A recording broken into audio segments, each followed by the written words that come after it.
Why does your scanner show the P0852 engine code?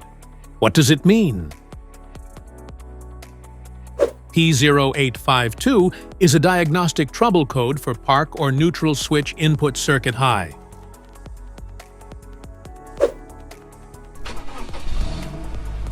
This engine code indicates that can lead to symptoms such as the vehicle failing to start or engage four-wheel drive, harsh shifting, rough shifting, and reduced fuel efficiency. Under this circumstance, stop driving and repair your vehicle immediately.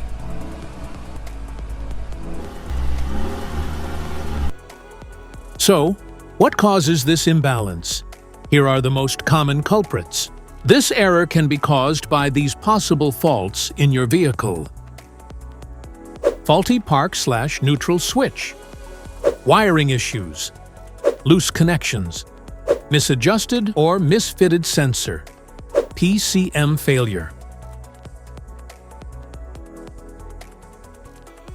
Each DTC code corresponds to a specific issue in your vehicle. This error code occurs in any OBD2 equipped vehicles, especially those in manufacture since 1996. It is commonly found in Subaru models.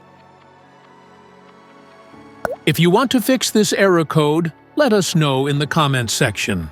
We will definitely make the video on your demand. If you like this video, don't forget to subscribe to our channel. Thanks for watching.